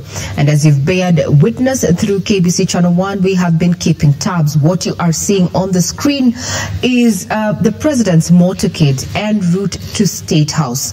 Earlier on this morning, we witnessed the president-elect leaving the deputy president's residence, but as of this evening, as of now, after being duly elected and officially being sworn in, he is the Republic's head of state, and that is the Republic of Kenya. That is his presidential motorcade. Security beefed up. Kenyans are still lined up on the road there, as you can see, trying to catch a glimpse of the president that they elected and one who has taken an oath of office. And in his speech, he has said that the promises that were made during the campaign trail are going to be fulfilled in due course. That's the motorcade there leaving the Kasarani Stadium, an iconic stadium that has been very instrumental in as far as matters of leadership and governance of Kenya is concerned. It also witnessed the birthing of multi-partyism in 1992, and today it was a venue where a man aged 55, a man who has referred to himself as a hustler and a chicken farmer, has taken to the top seat in the land as president, and this is after the August 9th polls. I'm talking about President Dr. William Ruto there. It will take time to get used to that term, but we will definitely get on course. Now, as we see those pictures there on the far end, security is ready to receive the president. That is State House, and the outgoing president, that is President Uhuru Kenyatta, left the Kasarani Stadium early, and he is going to be receiving President William Ruto at State House as well, where we expect we're also going to be seeing other dignitaries also head there, maybe for a late luncheon there to commemorate, or rather as an icing to the cake, after this auspicious inauguration that has seen at least 18 heads of state attend to bear witness to not just a transition of a government, but also a herald to a new dawn in as far as governance and leadership in Kenya is concerned. Those are pictures on Thika Road. As you can see, Kenyans have been waiting. Some made it there very early in the morning, but even as we clock 4 p.m. this Tuesday evening, if you like, Kenyans are still remained lined up on the road, trying to catch a glimpse of the president there as his motorcade snakes through the CBD, so to speak. That is Thika Superhighway, all the way to State House, where he's going to be hosting his first guests as the president, duly elected and duly sworn in office. Below there, we're seeing Rwanda President Paul Kagame there get into his entourage, so to speak. We expect that they are going to be guests of President Dr. William Ruto at State House. As you can see, preparations are underway. Security is beefed up in State House, and we see that outgoing president, that is President Uhuru Kenyatta, is seemingly State House from even dignitaries. We see diplomatic vehicles there. Guests have begun arriving at State House there. We'll keep tabs. Security is quite beefed up. This is where we're going to be having the ceremony where President duly elect and sworn into office Dr. William Ruto is going to be hosting his first guests at State House as president, the fifth president of the Republic of Kenya. His motorcade is still cruising through Thika Superhighway there, as other dignitaries, heads of states get, ushered out of the Kasarani Stadium. What you're seeing on your screen is none other than South Sudan's President Salva Kiir there, who was among the heads of state who honored the invitation to come and witness the swearing in, the inauguration ceremony of none other than Dr. William Samoei Ruto as the fifth president. Also speaking there in his speech is that the president reiterated his stance when it comes to fostering matters of trade, as well as trying to bring Kenya together and fostering trade across the East African community, as well as the African continent there. Some also good news, especially for those Kenyans who have been watching this televised broadcast either by stream, by virtue of being away from Kenya's borders, is that the president, that is Dr. William Ruto, has said and affirmed that he's going to be setting up a diaspora ministry to take care of interests of Kenyans who are living abroad. And we expect that this is going to be domiciled within the Ministry of Foreign Affairs, but we're yet to get the nitty-gritty details, saying that it is important that for those who continue contributing to the economy through diaspora remittances also feel that they are part and parcel of Kenyans when it comes to matters of governance and leadership. This is a clarion call that he made during the campaign trail, and he has emphasized that it's going to happen in his first speech as the president. Those are pictures from State House as well as Kasarani. Salva Kiir, the president of South Sudan, they're bidding farewell to fellow heads of state who had graced the occasion here at the Kasarani Stadium. A total of 18 of them representing different parts of Africa. We had the president from Somalia there, as well as representation from West Africa, Sierra Leone there. We had a representation from Mozambique there, Philippe Nyese. Now let's have a feel of basically the take home from the president's speech, and I'd want to rope in my panel that has been here with us all the way from 6 a.m. this morning, and I'd want to introduce Henry Kurauka. What has been your take? What is your take home from the president's first speech after being officially sworn into office? Henry. Thank you very much. My quick take is that the speech was very good. There have been very high expectations from Kenyans. I believe the speech has catered most of them. However, there may be a few challenges here and there. One thing that is very clear is the appointment of judges. That can give our president a lot of, asante, because that is an issue that has been disturbing us for a long time. So the Court of Appeal and the two judges of the High Court will be sworn tomorrow, and the appeals will move faster. To our farmers, it's very good news, because our farmers have been very resilient, very hardworking, and they are generally very serious people. So with the reduced fertilizer prices, we expect our farmers to make profits and to do profitable business. The only issue I have picked is the issue of housing and credit. For credit to be cheap in this country, then the government credit must also be cheap. Today, treasury bonds are very expensive, or rather the profit is very high. If it reduces, then the credit will be cheap. The government must also spend to reduce credit. For housing, I remember one time going to court instructed by COFEC, and we challenged a proposal by government to bring on the issues of housing. That is something that requires a lot of legal reforms and a lot of infrastructure, because housing cannot accrue in areas without other infrastructure like roads, sewerage system, electricity, and so on. Finally, I would like to say that we expect more from our president on the issue of the UNGA that we were really waiting all of. Thank you. Sorry, what's your take from the president's maiden speech, so to speak? I will say, Regina, it was a very inspiring speech. It's one which gives hope to Kenyans.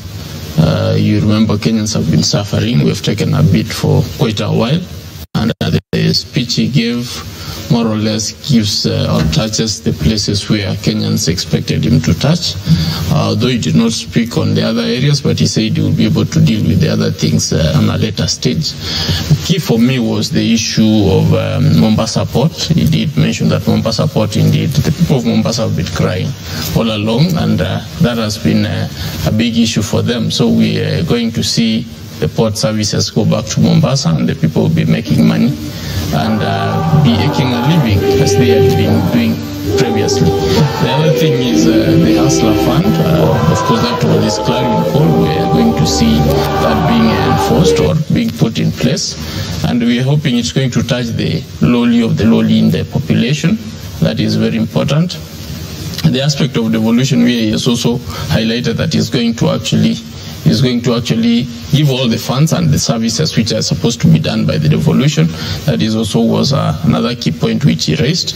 And of course, he was about the issue of EAC. He talked of going EAC and trying to, of course, be able to trade with other neighboring communities, and most importantly, he also gave Uhuru a job. Much as Uhuru has lost a job, he also got one. So that shows that there's a lot of goodwill. There's a lot of goodwill, and we are hoping to see a lot more good from him. Indeed. And of course, we wish him well. Now, Dr. Rotich, a parting shot with engineer as we bring this to a close, the session. Also